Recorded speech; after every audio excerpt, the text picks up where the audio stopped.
그 임대 아파트를 대상자들한테 그냥 무상으로 넘겼을 경우에 네네. 정부 적자가 오히려 더 가중되는 게 아닐까요? 자, 거기에 아까 120에 7만 원 사는 분들은 어떤 분들이냐면 거기가 이미 30년 된 아파트이기 때문에 수서 1단지나 수서 6단지에 예를 들면 그렇습니다. 30년 전에 그 주변의 아파트 현재 20억 가는 그 아파트가 30년 전에 2,600만 원에 땅까지 분양해 준 거예요. 그러니까 이 사람들이 들어올 때 값어치보다, 그리고 그 수서 1단지 7평, 10평짜리는 30년 전에 1,000만 원도 안 됐던 겁니다. 그러니까 이 사람들의 3,000만 원 받는 것도 사실은 3배 비싸게 받는 게 되는 겁니다. 그리고 어차피 그 집은 그 현 거주자들에게 더 받을 수도 없어요. 그럼 대안이 이분들을 다 쫓아내고 그 집을 완전히 민간에 매각하는 방법이 있는데, 그렇게 해서 재정적자를 줄여갈 수도 있죠.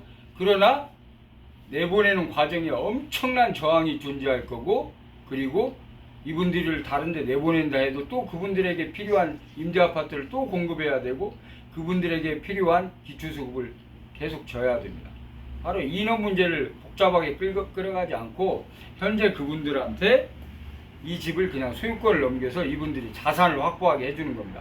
이분들이 자산을 확보하면 기초수급에서 탈락하게 되고 정부 재정적자가 줄어들게 되고, 그리고 정부는 이들에게 나갈 이 재정적자 부분을 아껴서 차상위에 쓰게 되고, 그리고 이 아파트들을 소유권을 넘겨준 다음에, 건물 소유권을 넘겨준 다음에 이분들은 주변으로 이사하고 5년 뒤에 여기로 다시 복귀하면 되는 겁니다.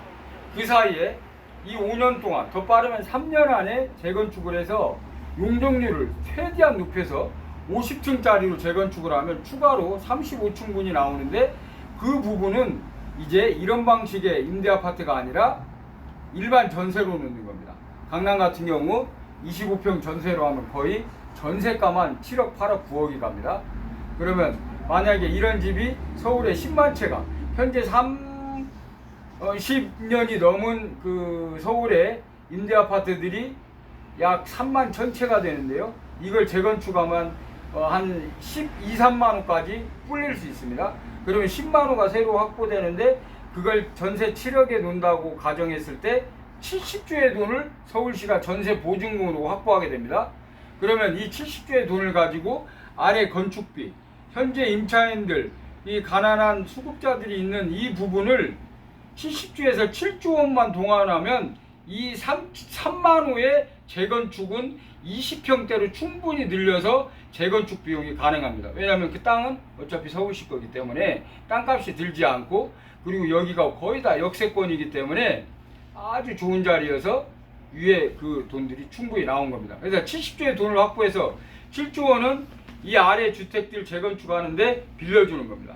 그래서 한 집당 한 7천만 원씩 집을 짓는데 이제 담보 대출을 하게 되는 거죠. 그래서 서울시가 다시 그 7천만 원을 이 아래 집들의 담보 대출로 그 물건에 근저당을 설정해 주면 됩니다. 그러면 이 아래 집들은 자기 돈 한 푼 안 들이고 22평짜리를 받게 되는 겁니다. 그리고 그걸 매각하면 12, 3억이 들어오게 되는 거고요. 전월세도 넣을 수 있습니다. 그리고 그 7천만 원, 그 건축비 7천만 원은 50년 상환, 원금만 상환하면 됩니다. 50년간 7천만 원 갚으면 한 달에 한 10만 원 정도만 원금 상환하면 됩니다.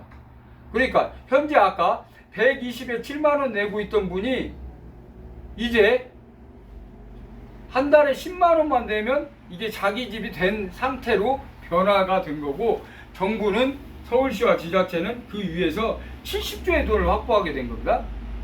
그리고 여기에 쓴 돈도 7조 원에 지나지 않고 60조 원이 추가로 남은 거예요.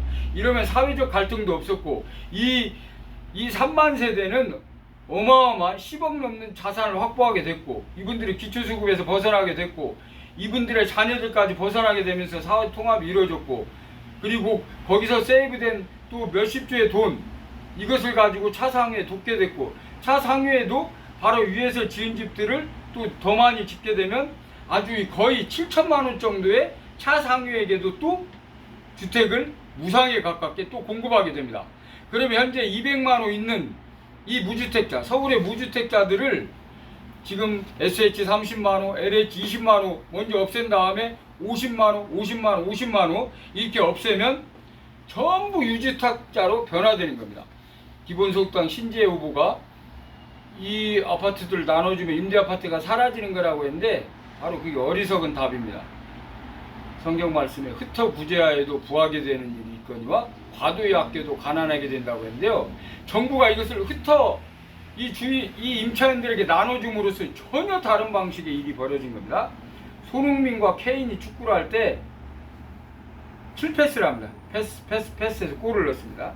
바로 이 임차인과 SH가 서로 패스를 하면서 이 문제를 해결하면 되는데 계속 임차인들을 묶어둔 상태로 SH가 갖고 있는 건 바로 하수 축구입니다. 계속 혼자 골 몰고 가다가 뺏기거나 뻥 축구하는 겁니다.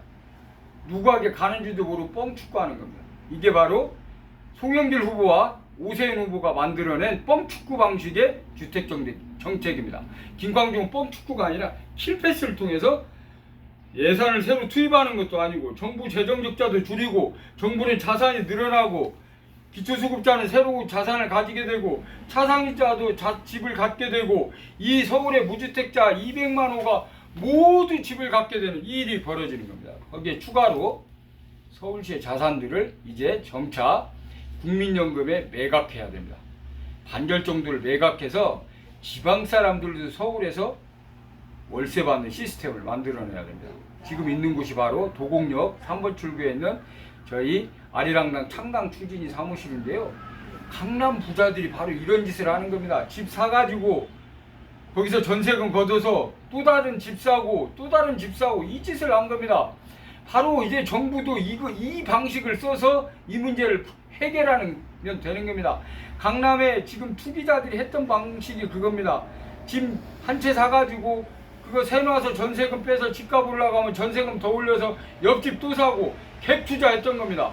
왜 민간에 갭 투자를 하게 하면서 정부가 갭 투자를 안 하는 겁니까? 정부가 솔선해서 갭 투자해야 됩니다. 바로 이 방식을 써서 이 민간 갭 투자 이 세력, 투기 세력을 완전히 잡겠다는 겁니다. 정부의 투기에 맞설 이런 세력은 이 땅에 존재하지 않습니다. 이 방법입니다. 감사합니다.